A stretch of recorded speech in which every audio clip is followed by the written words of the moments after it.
Brady-Manning kind of came out of nowhere, right? I mean, Peyton Manning was great in high school, great in college, number one pick. Big Ben looked the part. A lot of people thought it was going to be Big Ben and it was be Peyton Manning, and here came Brady. And now it's interesting. A lot of us assumed it was going to be Mahomes and Josh Allen about 2 years ago, right? And suddenly, and it's really clear, it's become Mahomes and Joe Burrow. Efficient, accurate, don't make the mistakes, clutch, great situationally. So 3 quarterbacks, Big Ben, Cam Newton, and Josh Allen, came into this league, and it was jaw-dropping. Big, strong, physical, running over defensive players, running past defensive players. Big Ben, Cam, Josh Allen. All 3 got defensive coaches. And I would argue at the very end, Cam Newton still had bad mechanics. Josh Allen's regressing with a defensive coach. And Big Ben, never great with details. Mahomes was wild in college, erratic. Andy Reid cleaned him up. Joe Burrow, early in his NFL career, a lot of picks. Zach Taylor polished him. An offensive head coach can't make you any more talented. But what they can do is scheme some layups, sandpaper, refine. Frank Reich did that with Carson Wentz and Phillip Rivers. And Andrew Luck had his most efficient year with Frank Reich. That's why he's a good coach for Carolina. That's what he does as a former NFL quarterback, the offensive coach. Why did teams pass on Brock Purdy? Do you think Brock Purdy would be this successful with a defensive coach? Because Justin Fields is far more talented. He got a defensive coach. Zach Wilson, far more talented. He got a defensive coach. But yet Brock Purdy came into the NFL, and the knock was he's erratic. I heard that a lot. I went and looked up his pro scouting. Say he's erratic. He's wild. And then he got Kyle Shanahan. And Kyle Shanahan cleaned him up. In the last 3 Super Bowls, we've had 6 head coaches, all offensive. There's 4 left, all offensive. You could be a car salesman, run a Mercedes dealership. You sell cars, you know cars in and out. You could also do classic cars, and eventually you'd sell cars too. And both are in the automotive industry. But there's a difference between how much they really know about cars. Look at the coaches in the last 5 or 6 Super Bowls. It's Doug Peterson. It's Sean McVay. It was Bruce Arians. It's Andy Reid and Bill Belichick. 4 offensive coaches have won the last 5 Super Bowls. So as quarterback becomes more essential to the sport, and it is for safety reasons, they've cleaned up the sport. The people who can take these gems, 7th rounders like Brock Purdy, 2nd rounders like Jalen Hurts, superstar talent like Mahomes.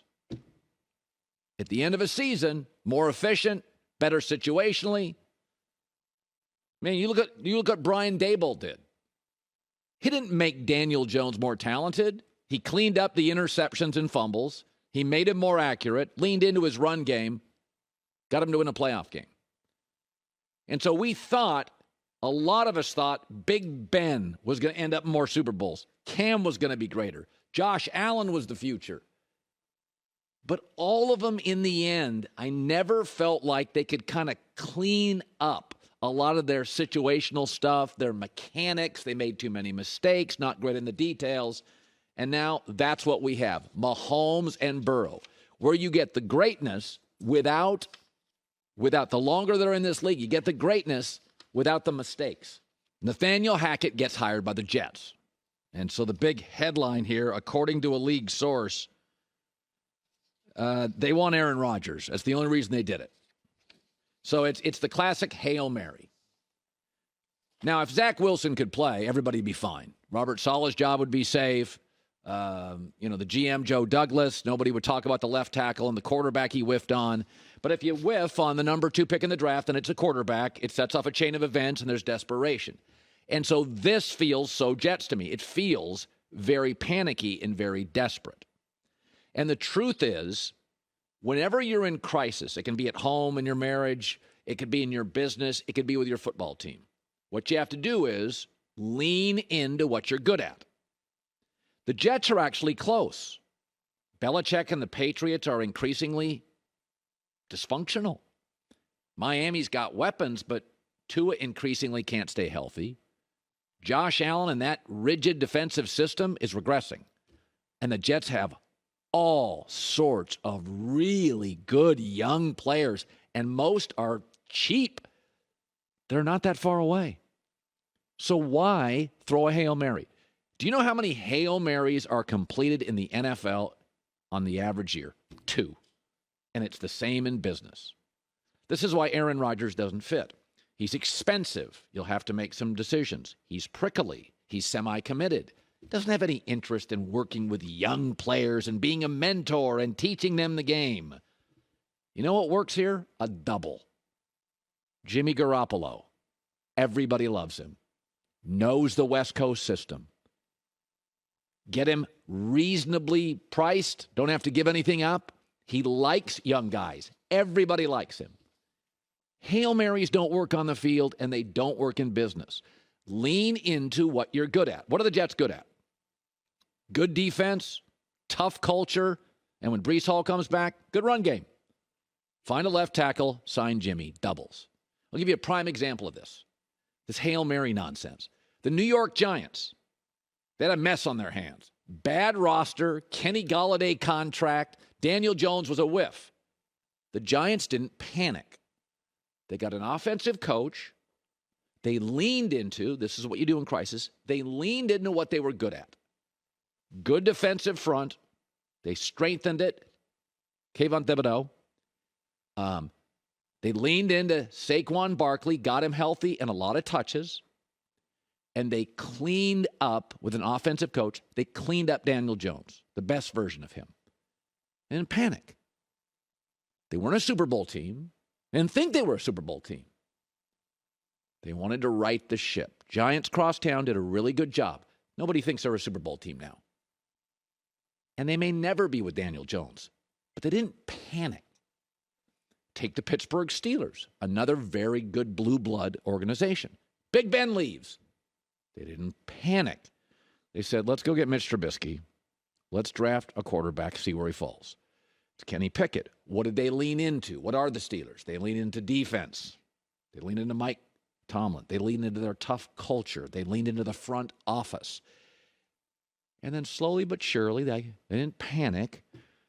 They brought Kenny Pickett in after a few games. He's going to make some mistakes. Kept the game plan pretty simple. And what did they do? 7-2 down the stretch? They didn't panic. The Giants didn't panic. They got better at the end of the year. They took Daniel to a place that may be the ceiling. Kenny Pickett, they didn't panic. They leaned into what they do well. There's so much dysfunction in this league. I mean, the Steelers look around. Lamar Jackson didn't want to play, or he was hurt, or nobody knows what. Cleveland's Cleveland. All of a sudden you look around and you're like, next to Cincinnati, we're playing the best football in the division.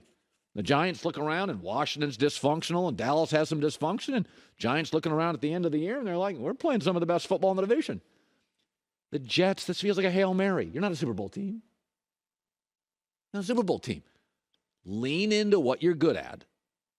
Okay? Tough. Get that star running back. Go get a left tackle. Play real defense. You're closer than you think. Just go hit a double. Jimmy G's a West Coast offense guy. I wouldn't have hired Hackett, but now he's in the building. He can do the West Coast offense thing. Aaron Rodgers is a Hail Mary. He'd come in. You don't know if he's committed off season. You got a bunch of kid wide receivers and running backs. That's not Aaron's DNA. By the way, it's not Tom Brady's DNA. He wanted Leonard Fournette. He wanted Gronk. He wanted AB. These old quarterbacks don't want to deal with kids. Hi, everybody. Thanks for watching. Subscribe here to get the latest from the show. Also, be sure to check out more of the best clips from The Herd or go watch a few segments from other shows on FS1.